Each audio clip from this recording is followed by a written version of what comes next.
అయితే మరో కీలకమైనటువంటి అంశం గురించి మాట్లాడుకోవాలి మిత్రులారా.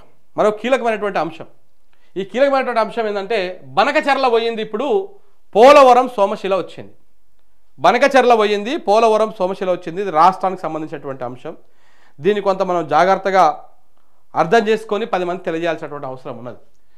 మరో జలదోపిడికి బాబు ప్లాన్ చేస్తున్నాడు. బనకచెర్లకు అడ్డం పడ్డారని పోలవరం సోమశిలకు శ్రీకారం చుట్టిండు. చోద్యం చూస్తున్నటువంటి మన రేవంత్ రెడ్డి సర్కారు, చోద్యం చూస్తున్న రేవంత్ రెడ్డి ప్రభుత్వం. ఆంధ్రప్రదేశ్ ముఖ్యమంత్రి చంద్రబాబు నాయుడు పేరుకు నాకు 2 రాష్ట్రాలు తెలంగాణ ఏపీ 2 కళ్ళ లాంటివి కానీ అంటారు. కానీ ఆయన ఆలోచనలు నిర్ణయాలు అన్నీ కూడా ఏపీకి ప్రయోజితంగా, అందులోనూ ఆయన సామాజిక వర్గానికి ప్రాయోజితంగా ఉంటాయనేది ఓపెన్ సీక్రెట్. రాష్ట్ర విభజన తర్వాత ఏపీకి 2వ ముఖ్యమంత్రి అయిన తర్వాత ఆయన ప్రతిష్టాత్మకంగా తీసుకున్న నీటిపారుదల project Polavaram Banakacherla lift irrigation, Godavari Banakacherla lift irrigation. So తన వారికి ప్రాజెక్టులు కమిషన్లు ఇవ్వడం కోసం తానే స్వయంగా రంగంలోకి దిగి కేంద్రంతో ఒప్పించేటువంటి ప్రయత్నం చేసిరు. దీన్ని ఈ గోదావరి బనకచెర్ల ఈ స్కీమ్ ఏదైతే పెట్టిర్రో అది వాస్తవానికి ఆంధ్రప్రదేశ్కు లాభదాయకంగా ఉంటే ఓకే, పెట్టినా ఓకే. కానీ అది కేవలము కాంట్రాక్ట్ల కోసము, కమిషన్ల కోసము, వాళ్ళ సామాజిక వర్గాన్ని చంద్రబాబు నాయుడుది ఒక మంచి అది ఉంటుంది తెలుసా. ఎప్పటికప్పుడు చంద్రబాబు నాయుడు ఎప్పటికప్పుడు ఆయన సామాజిక వర్గము బలంగా ఉండాలని చూస్తాడు. ఆయన సామాజిక వర్గము బలంగా ఉండాలి, ఆర్థికంగా బలంగా ఉండాలి, ఆర్థికంగా చాలా బలంగా ఉండడం కోసం చాలా తీవ్రంగా ప్రయత్నాలు చేస్తుంటాడు.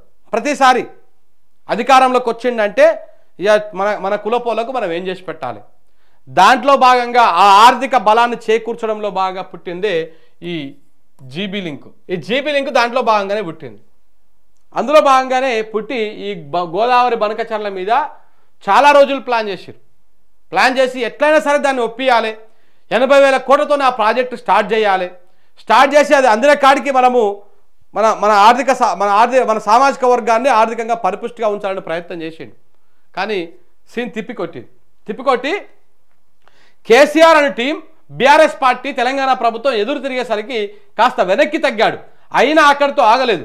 ఎన్ని తీర్ల ఇబ్బంది పెట్టినా చంద్రబాబు తాను అనుకున్న పని పూర్తి చేసేంత వరకు ఊరుకునే ప్రసక్తే ఉండదు ఆయనది. సో పోలవరం బనకచెర్ల అనుసంధానం పైన తెలంగాణ నుంచి తీవ్రమైనటువంటి వ్యతిరేకత వచ్చింది. ఆ ప్రాజెక్టు ద్వారా కలిగే నష్టాలను ప్రతిపక్షం పవర్ పాయింట్ ప్రజెంటేషన్ రూపంలో చూపించేసరికి చుక్క నీరు వదులుకునేది లేదని సీఎం రేవంత్ రెడ్డి స్టేట్మెంట్ ఇచ్చారు. ఆ తర్వాత ఢిల్లీలో 2 సీఎంలు కలిసి మాట్లాడుకున్నారు. అందులో ఏం చర్చించారో ఎవరికి అర్థం కాలేదు, అది వేరే విషయం. పోలవరం ప్రాజెక్టు పైన, పోలవరం బనకచెర్లపై బీఆర్ఎస్ చేసిన వ్యాఖ్యలకు, చూపించిన వాస్తవాలకు చంద్రబాబు అండ్ కో కాస్త వెనక్కి తగ్గింది. దానివల్ల తెలంగాణకు జరిగేటువంటి నష్టాన్ని ముందే ఊహించి లెక్కతో సహా ప్రజలకు గులాబీ దళము చెప్పడంతో చంద్రబాబు కాస్త వెనక్కిపోయిండు. ఇక్కడ వెనక్కిపోయిండు కదా, బనకచెర్లను కొంత సైలెంట్ చేసిండు. కానీ దాని ఫలితంగా పోలవరం బనకచెర్ల ప్రాజెక్టు అటక మీదనే పారేసారు. అయ్యో, మరి నా మనుషులకు ఇచ్చినటువంటి మాట ఏమైపోతుంది? తమ సామాజిక వర్గానికి ఎప్పటికప్పుడు ఆర్థికంగా బలంగా ఉంచుకోవడం కోసము ఇరిగేషన్ ప్రాజెక్టులో, ఇతరత్ర ప్రాజెక్టులో ఏవో ఒకటి వారికి కట్టబెడుతూ ఉంటారు చంద్రబాబు నాయుడు. కానీ ఇప్పుడు ఆ ప్రయత్నం ఆదిలోనే ఆగిపోయింది. పైగా మోడీ ప్రభుత్వం కూడా చంద్రబాబుకు అనుకున్న స్థాయిలో గోదావరి బనకచెర్లకు మద్దతు ఇచ్చినట్టు కనిపించడం లేదు. దీంతో దెబ్బకు దయ్యం దిగివచ్చి బనకచెర్ల ఆలోచనలోనే సమాధి పాలైంది. అంటే స్టార్టింగ్ దశలోనే సమాధి పాలైపోయింది. అలా ఊరుకుంటే చంద్రబాబు ఎందుకు అవుతారు? తాను బాబు ఎవరెన్ని అడ్డంకులు సృష్టించినా దాన్ని అటు తిప్పి ఇటు తిప్పి మళ్ళీ తెరపైకి మరొక రూపంలో తీసుకొచ్చేందుకు ప్లాన్ చేశారు. ఇప్పుడు ఇంకో కమిషన్ ప్రాజెక్టు గురించి ఆలోచన చేస్తున్నారు. ఎలాగైనా అనుకున్నది చేయాలి, అవసరం ఉన్నా లేకున్నా తెలంగాణను దోసుకొని పోవాలి. ఇక మన సామాజిక వర్గ ఆర్థిక లాభం, పరిపుష్టు అన్నీ అదనమే. అలాంటివి మరో ఆలోచనే పోలవరం సోమశిల అనుసంధాన ప్రాజెక్టు. దాని అంచనా వ్యయం అక్షరాల 58,000 కోట్లు. సో ఈ 58,000 కోట్లతోటి చంద్రబాబు నాయుడు మరొక ప్రాజెక్టు తీసుకురాబోతా ఉన్నాడు. ఏంది అది? మనం పోలవరం బనకచెర్ల, గోదావరి బనకచెర్లను మనం ఆపేసినాం, కుట్రలన్నీ కూడా బయట పెట్టేసి చాలా మంది మాట్లాడారు. కిందికి పోతుంటే నీళ్లు పట్టుకోవడానికి మేము వాడుకుంటున్నాం, కిందికి సముద్రంలో వృధాగా పోయేటువంటి నీళ్ళే వాడుతున్నాము అన్నారు. తెలియలేనటువంటి వాళ్ళు మాట్లాడేది. సముద్రంలోకి వృధాగా పోతున్న నీళ్లు వాడుకో, వరద వచ్చినప్పుడు వాడుకుంటే ఎవడు అభ్యంతరం చెప్పడు. వరద జలాల మీద బేసాయి ఏ ప్రాజెక్టులు కూడా కట్టరు. ఆ తెలివి ఉండి మాట్లాడతారా? లోకేష్ కూడా మాట్లాడండి కనీసం ఇంగితం లేకుండా ఇదే అంశం మీద. సో కాబట్టి వరద జలాల మీద బేస్ చేసుకొని ఏ ప్రాజెక్టులు కట్టరు, నికర జలాల మీదనే ఆధారపడి ప్రాజెక్టులను కడతారు. ఆ విషయాన్ని మర్చిపోయి ఏదో మాట్లాడు.